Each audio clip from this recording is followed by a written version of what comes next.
Nosaltres li volem retre homenatge llegint un parell de poemes. Quim Caderé l'ha ben enganyat, l'ha estafat, l'ha enredat, l'ha fet venir perquè m'ajudés a llegir un parell de poemes d'en Salvador Espriu. M'acompanyarà a l'acordió i farem una cosa que s'hauria d'estar prohibidíssima, que és, en lloc d'haver preparat unes músiques que seguien el poema i així, hem agafat un parell de tangos perquè Pinyol, i a més, per aquest temperament vitalista i així, no sé, hem acordat tots que ens remetia al tango i a la música de taverna, i hem agafat un parell de tangos i hem encastat dos poemes. Avui aquest matí hem estat acabant de sacsejar i no sabem com sortirà, que surti com surti. Si ens voleu apedregar, la culpa no serà seva perquè ell toca molt bé, ja ho veureu.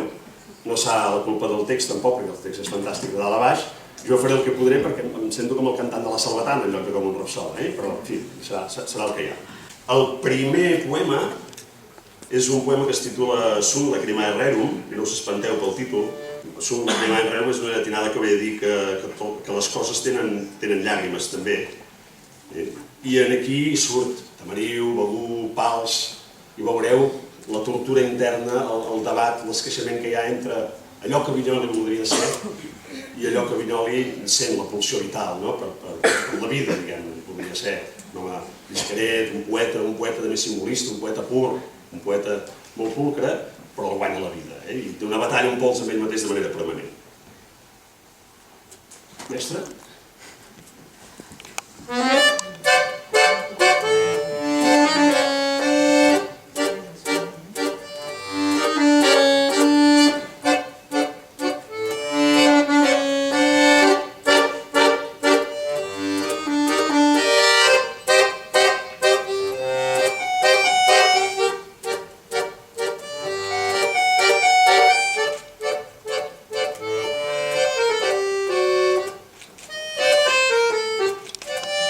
A Tamariu, a casa d'en Pere Patxell, encomana el cremat.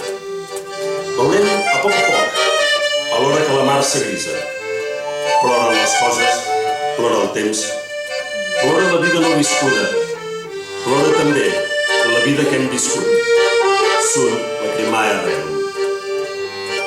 Ai, aquest ai és un bressol de moltes hores en què sempre anàvem pel vell sorral i veiem l'ample mar guspirejant parlant-nos en metàfores de la dolència d'amor que no se cura sinó con la presència i la figura. Ara soc una rata espantada que surt de la fosca i corre a amagar-se en qualsevol forat.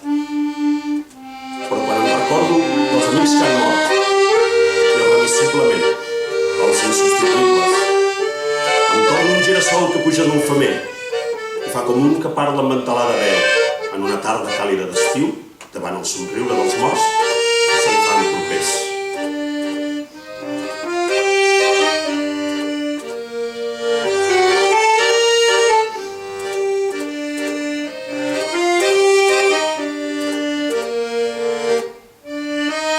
Ara, tot d'una, la tenora ressona pals i contemplem les illes. Sempre dic, mirant la torre de les hores, davant aquestes coses, cal plorar. Passa la tarda sobre els camps d'arròs de l'Empordà, xocs d'aigua.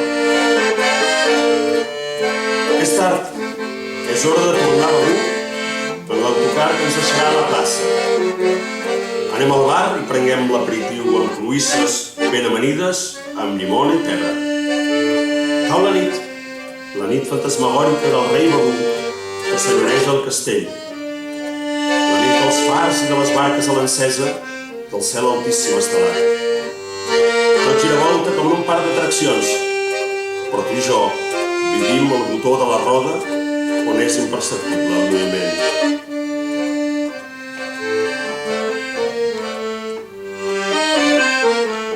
Són les 5 del matí. Tot dorm excepte els gavians i les orenetes que xisclen llançades. Que l'estiu matusser no faci gaire mal. Ajudem-nos els uns als altres, amb paciència, bon vi, moderació per no caure en el daltabaix. Els arbres esclivellen, els fruters regalimen l'or.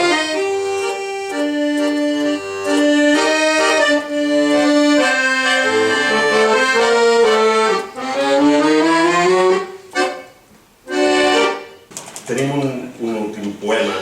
Em sembla que m'he fet patir una mica, Avui al matí se sentia molt bé, avui estem més separats i, en fi. Aquest és el poema que tanca l'obra completa d'Espriu, publicada en vida. I és un poema en el qual sembla que justifiqui tota la seva vida de dubtes, de dolors, de patiments, perquè si al capdavall això l'ha servit per construir la seva obra poètica, ja ha valgut la pena. I fins i tot diu que tot aquell dolor inicial amb el qual obre el poema s'ha convertit en fer el poema un cant ple de vida, no? I per això m'agrada especialment. L'últim poema és el 8è cant de les elegies de Vallvidrera.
Un altre hivern i cada cop més àrid.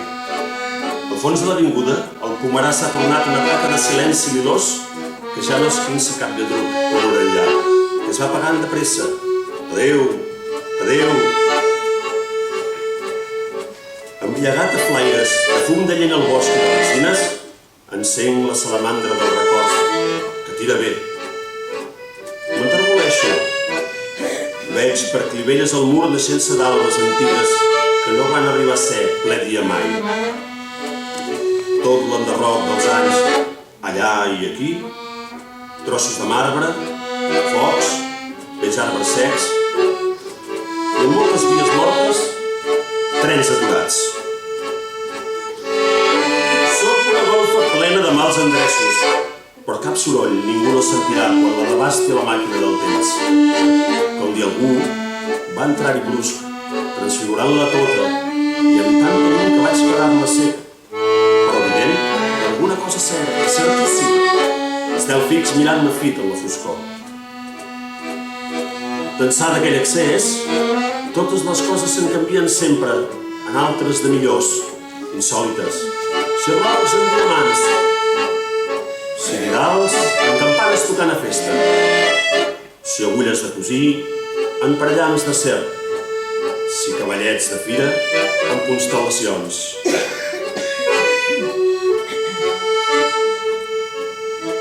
I doncs, és falsa tota queixa que digui, tot gemec que faci, tot ploricó, que el que prou perdura funden els poetes. Tant és així que l'àrid hivern en què s'obria aquest poema ha esdevingut en fer-lo fèrtil juny, feliç, afirmatiu il·limitat, i tot el blat es torna a la vida.